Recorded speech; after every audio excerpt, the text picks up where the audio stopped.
Buenas a todos, vamos a empezar con la parte del campo vectorial. El campo vectorial se divide en dos, en lo que es la parte de la divergencia y la parte del rotacional. En el caso de la divergencia, el resultado es un escalar. En el caso del rotacional, el resultado es un vector, para diferenciar uno del otro. En el caso de la divergencia, la podemos definir si tenemos una fuerza en dos dimensiones, x y y, y esa fuerza la podemos expresar como un vector, que sería la componente m de x y n de x y. Esta primera parte en un vector sería m de x y en y le sumamos la n de x y en j. Para calcular la divergencia de esa fuerza o ese vector, f de x y va a ser igual a la derivada de m con respecto de x en términos de x y y, más la derivada de n con respecto de y, la función en términos de x y y. Con esto definimos la divergencia en un vector en R2, o sea en un plano.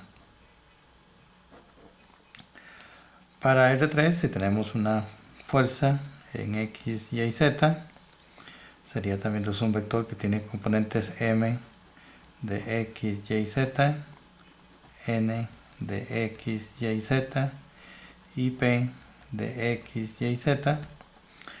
También podemos decir que este es un vector que sería m de x, y z, tiene la componente en y, más n de x, y, z en j, más p de x, y, z en k.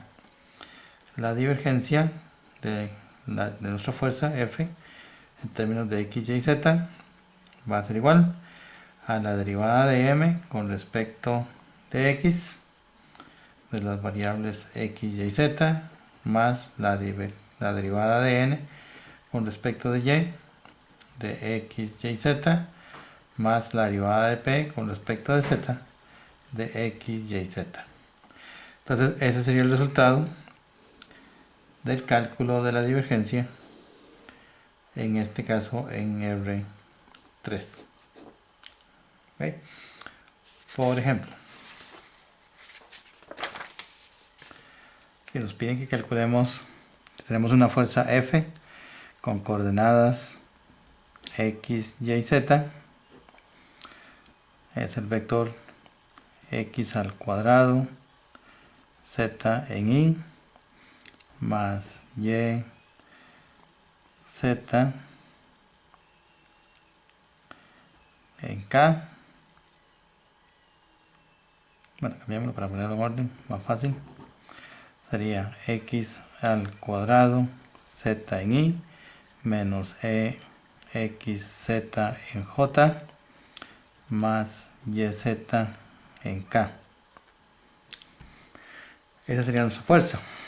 Y entonces significa que este primer término, el término de la y, sería nuestra función m de x, y, z. Este segundo término sería nuestra n de x, y, z. Y este otro sería su función p de x, y, z. ¿Por qué sabemos que es m, n y p? Porque la m va con la componente en y, la n con el componente de j y la p con el componente de k. ¿Okay? Y entonces si calculamos la divergencia de la fuerza F en tres dimensiones, sería derivar la componente o el término de la m con respecto de x, y, z, más la componente de n derivado con respecto de y, de x, y, z más la componente de p de x, y, z, derivado con respecto de z. Entonces, si derivamos la m con respecto de x, es esta función con respecto de x, nos va a quedar como 2xz más la derivada de n con respecto de y, es derivar esta función con respecto de y. Aquí no hay ninguna función que tenga la variable y, por lo tanto esto es 0, más la derivada de p con respecto de z, yz con respecto de z, me va a quedar nada más y. Entonces que la divergencia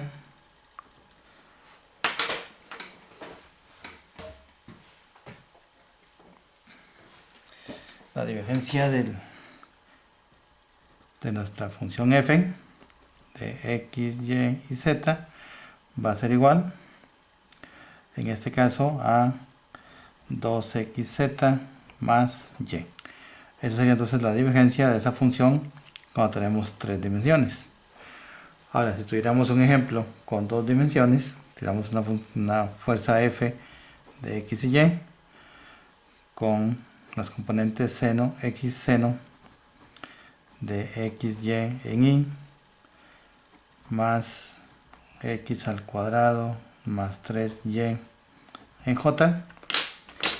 Esta sería nuestra función m de x y y, esa es nuestra función n de x y y. Entonces la divergencia